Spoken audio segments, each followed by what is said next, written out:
அன்பர்களே வணக்கம். இன்றைய பக்தி சிந்தனா சேனலில் சிந்தனை என்னவென்றால் ஸ்ரீமத் ராமாயணத்தின் சிறப்பு அம்சங்களும் ஸ்ரீராமநாம மகிமையும் ஆகும். நான் பலமுறை ஸ்ரீமத் ராமாயண நூலை படித்திருக்கிறேன். எத்துணை முறை படித்தாலும் திகட்டாத புது புது அனுபவங்களை தரும் ஒரு மகத்தான ஆதி காவியம்தான் ஸ்ரீமத் ராமாயணம்.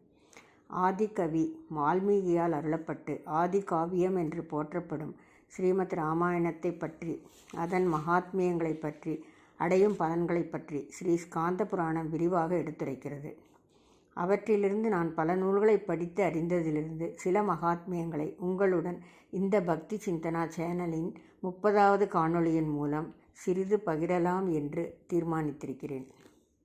நண்பர்களே, கங்கைக்கு நிகரான புண்ணிய தீர்த்தம் இல்லை, விஷ்ணுவிற்கு ஈடான தெய்வம் இல்லை, வேதங்களுக்கு நிகரான சாத்திரங்கள் இல்லை, மன அமைதிக்கு ஈடான சுகம் இல்லை, பொறுமைக்கு நிகரான பலம் எதுவும் இல்லை.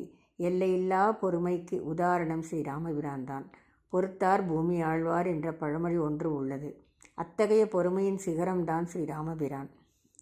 அதேபோல் ராமாயணத்திற்கு ஈடான வஸ்து ஏதும் இல்லை என்று கூறி ஸ்ரீமத் ராமாயணம் துன்பங்களை போக்கி நாம் விரும்பியதையெல்லாம் அளிக்கும் காமதேனு போன்றது. எல்லா பாபங்களையும் போக்கி புண்ணியத்தை அளிக்க வல்லது. எல்லா விரதங்களின் பலன்களையும் தரக்கூடியது. இகலோக மற்றும் பரலோக சௌக்கியங்களை தரவல்லது என்கிறது ஸ்காந்த புராணம். மேலும் தினந்தோறும் ஸ்ரீராமரின் கதையை, ஸ்ரீராமநாமத்தை யாரொருவர் சொல்கிறாரோ அல்லது கேட்கிறாரோ அவர்களுக்கு தீர்த்த யாத்திரை, கோதானம், தவம், யாகம் போன்றவற்றை மனமொப்பி செய்தால் என்னென்ன பலன்கள் கிடைக்குமோ அவையெல்லாம் தானாகவே சித்திக்கும் என்கிறது. இப்படி கேட்க முடியாவிட்டால் கூட ராமாயணம் என்கிற பெயரை ஒரு முறை உச்சரித்தால் கூட பாபம் விலகி, சாபம் விலகி விஷ்ணு லோகத்தை அடையலாம் என்கிறது. அதாவது இப்படி ராமாயணத்தின் பெயரை கேட்டாலேயே உயரிய பலன் எனும்போது, அனுபவித்து படிக்கும்போது, அதை மற்றவர்களுக்கு சொல்லும்போது அல்லது பிறர் சொல்லி கேட்கும்போது நமக்கு மட்டும் அல்லாது நம் சந்ததியருக்கும் சகல பலன்களும் சென்று சேரும், நமக்கும் சத்கதி கிட்டும் என்பதுதான் இதன் பொருள். சரித்தம் ரகுநாதஸ்ய சதகோடி பிரவிஸ்திரம் ஏகைகமக்ஷரம் புரோக்த மகாபாதக நாசகம் என்கிறது ராமாயண பலசுத்தி. அதாவது ராமாயணம் முழுவதையும் படித்தால் சகல பாபங்களும் போகும் என்பதோடு ராமாயணத்தில் உள்ள ஒவ்வொரு அக்ஷரங்களுக்கும் கூட இந்த சக்தி உண்டு என்பது ராமாயணத்தின் மகத்துவம்.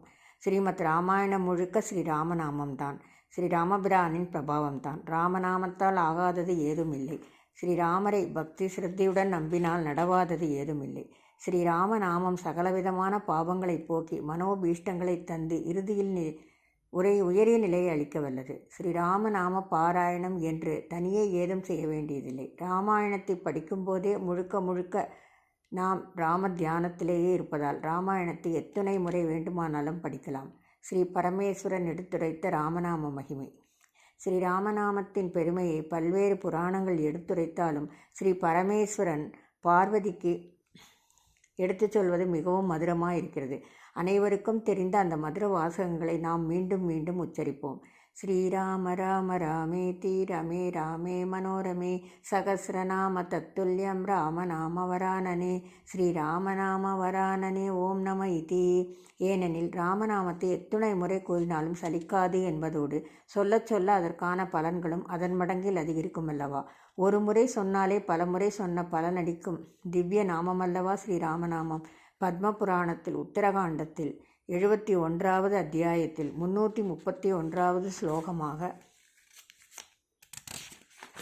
மேற்கூறிய ஸ்லோகம் இருக்கிறது. ஸ்ரீ பரமேஸ்வரன் பார்வதியிடத்தில் அழகிய முகத்தினளே, ஸ்ரீராமபிரானிடம் ஸ்ரீராம ராம ராம என்று நான் ரமிக்கிறேன். ஸ்ரீராமர் மனதிற்கு இனியவர், இதமானவர். ஸ்ரீராமனின் நாமம் சகசரநாமத்திற்கு இணையானது.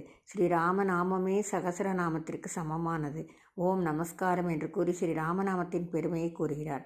இதுவே விஷ்ணு சகசரநாமத்தின் உத்தர பாகத்தில் பல சிறுத்தியிலும் இணைக்கப்பட்டுள்ளது. ஸ்ரீராமநாமமே சகசரநாமம் 1000 நாமம் என்பது எப்படி கணக்காகிறது? அதுவும் மும்முறை கூறினால் 1000 முறை கூறியதற்கு எப்படி ஒப்பாகும் என்றால் ஆகும். ஏனெனில் சமஸ்கிருதத்தில் ஒவ்வொரு அட்சரத்திற்கும் ஒரு மதிப்பெண் உண்டு. அந்த வகையில் ரா என்பதற்கான மதிப்பெண் குறியீடு 2, ம என்பதற்கான மதிப்பெண் குறியீடு 5. இது ராம எனும்போது 2 × 5 10 ஆகிறது. ஒரு முறை ராம என்று சொன்னால் அதுவே 10 முறை கூறியதற்கு ஒப்பாகிறது. ராம ராம ராம என்று மும்முறை கூறினால் 10 × 10 × 10 1000 முறை என்றாகிறது.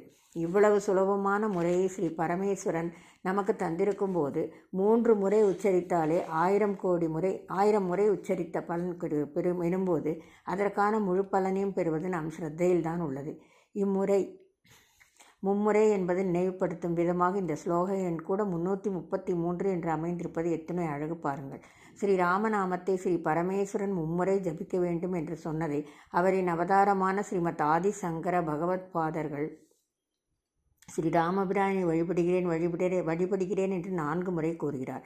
ஸ்ரீ ராமபிரான் ஒன்றே ஒன்றானவர், இரண்டாவதாக ஏதுமில்லாத பரம்பொருள். அவரை ஒரு முறை வழிபடுகிறேன் என்று கூறாமல் அந்த பரமாத்மாவை 4 முறை பஜேகம் பஜேகம் என்று துதிக்க வேண்டும் என்கிறார் ஆதிசங்கரர். யதா ஸ்வர்ண யத் கர்ண மூலே இந்த காலே சிவோஸ் ராம ராம ராமேதி காஸ்யாம் ததேகம் பரம் தாரகம் பிரம்ம ரூபம் பஜேகம் பஜேகம் பஜேகம் பஜேகம். ஸ்ரீராமர் ஒருவரே பரம்பொருள் என ஸ்ரீ ஆதிசங்கரர் கூறுவதைத்தான் ஹரியே சர்வோத்தமன் என்று துவைத்தமும், ஸ்ரீமன் நாராயணனே முழு முதற் கடவுள் என ஸ்ரீ வைஷ்ணவமும் கூறுகின்றன. ஸ்ரீமன் நாராயணனின் அவதாரங்களில் ஸ்ரீராமபிரான் தான் தனது அவதார காலம் முடிந்தவுடன் தன்னுடனேயே சகல ஜீவராசிகளையும் வைகுண்டத்திற்கு அழைத்து செல்கிறார். முக்தியை இவ்வளவு சுலபமாய் தருபவர் ஸ்ரீராமரை தவிர வேறு யார் உள்ளர்? பொதுவாக முக்தி தரும் தலங்கள் 7 என்பர். அதிலே காசியில் இறக்க முக்தி என்பர். ஏனெனில் காசி கஷேத்திரத்தை இறக்கும் தருவாயில் உள்ளவர்களின் செவிகளில் ஸ்ரீ பரமேஸ்வரனே ராம ராம ராம என்று மும்முறை கூறி அந்த ஜீவனுக்கு மோட்சகதியை அருளுகிறார் என்பது ஐதீகம். ஸ்ரீராமநாமம் நம்மை ரட்சிக்கும் மகாமந்திரம். ஸ்ரீமத் ராமாயணமும் அதில் உள்ள ஒவ்வொரு ஸ்லோகங்களும் ஒவ்வொரு அட்சரங்களும் சத்தியமானவை, இப்புவியில் நடந்தவை. சமீபத்தில் மறைந்த எனது தந்தையார் மிகுந்த ராமபக்தி நம்பியவர். அவர் ராமா என்ற சொல்லை கேட்டால் அவரது கண்களில் நீர் தழும்பிவிடும். நான் ராமபக்தி சாம்ராஜ்ய என்ற தியாகராஜ கிருதியை ஒரு சங்கீத வித்வானிடம் அறிந்து கொண்டு அந்த பாடலை பாடும்போதெல்லாம் அதை கேட்டு என் தந்தை ராமா ராமா ராமா என்று உணர்ச்சி வசப்பட்டு கதறி அழுவார். திட்டமிடப்பட்ட ஸ்ரீஹரியின் திருவிளையாடலே ஸ்ரீராமாயணம். வேதங்கள், உபனிஷதங்கள், புராணங்கள், இதிகாசங்கள் போன்ற இன்னப்பிறவும் சத்தியமானவைகள்தான். எதுவும் கற்பனை இல்லைதான். ஆனாலும் இதிகாசங்கள் எனப்படும் ஸ்ரீமத் ராமாயணமும் ஸ்ரீமன் மகாபாரதமும் பரமசத்தியமானவைகள், நிஜத்தில் நடந்தவை என்று கூறப்படுவதற்கான காரணம் ஸ்ரீமன் நாராயணர் திரேதாயுகத்தில் ஸ்ரீராமராகவும் துவாபர யுகத்தில் ஸ்ரீ கிருஷ்ணராகவும் மனிதர்களாக அவதரித்து மனிதரோடு மனிதராய் வாழ்ந்து காட்டியதுதான். அவர்கள் அவதார புருஷர்கள் என்பது பலமுறை வெளிப்பட்டாலும் கடைசி வரை அவர்களும் உறவு முறைகளுக்கு நெறிமுறைகளுக்கு உட்பட்டு வாழ்ந்து காட்டியதுதான்.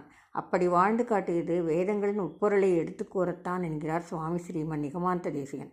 அவர் தாம் அருளிய பாதுகா சகசிரம் எனும் மகாமகிமை பொருந்திய நூலில் ஸ்லோகம் 33 இப்படி கூறுகிறார். ஏ பாதுகையே, வேதங்களின் உண்மை பொருளை இவ்வுலகிற்கு எடுத்து கூறுவதற்காகவே ஸ்ரீமத் ராமாயணத்தை வால்மீகி மகரிஷியும் ஸ்ரீமன் மகாபாரதத்தை பகவான் வேதவியாசரும் அருளியுள்ளார்கள். ஹே பாதுகையே, இவ்விரு நூல்களிலும் உனது பெருமை அளவின்றி எடுத்துரைக்கப்பட்டுள்ளது. அதனால் ஸ்ரீமத் ராமாயணமும் ஸ்ரீமன் மகாபாரதமும் எங்களுக்கு இரு கண்களைப் போல் விளங்குகின்றன என்கிறார். என்னதான் மனித ஜென்மா என்றாலும் ஸ்ரீராமபிரான் நினைத்திருந்தால் நாம் ராமாயணத்தில் காணும் இத்துணை இன்னல்களை அனுபவித்திருக்க வேண்டாம் தான். சீதா தேவியையும் கஷ்டப்படுத்தி சோதனைகளுக்கு உட்படுத்தியிருக்க வேண்டாம் தான். ஆனாலும் அவர் கஷ்டங்களை ஏற்றார் என்றால் அவர் எதற்காக அவதாரம் எடுத்தாரோ அந்த நோக்கத்தை பூர்த்தி செய்யத்தான். ராமாவதாரத்தின் நோக்கமே ராவணவதம்தான். மனிதனாக பிறந்தால் தாய் தந்தையரிடம் எப்படி நடந்து கொள்ள வேண்டும், உடன் பிறந்தவருடன் எப்படி இருக்க வேண்டும், மனைவியை ஊரார் ஒன்றும் சொல்லாதவனம் எப்படி பேண வேண்டும், மற்றவர்களுக்கு ஒரு சந்தேகம் என்று வந்தால் அதை எப்படி தீர்க்க வேண்டும், நமக்கு இவ்வளவு இன்னல்கள் வந்தாலும் எப்படி இன்முகத்துடன் இருக்க வேண்டும், தனி மனித வாழ்வில் எப்படி ஒழுக்கத்துடன் திகழ வேண்டும், மக்கள் என்று இல்லாமல் மற்ற ஜீவராசிகளிடம் எப்படி அன்பு காட்ட வேண்டும் என்பதை ராமாயணம் மிக தெளிவாக எடுத்து காட்டுகிறது. சரியாக சொன்னால் ஸ்ரீமத் ராமாயணம் திட்டமிடப்பட்ட ஸ்ரீஹரியின் திருவிளையாடல்தான்.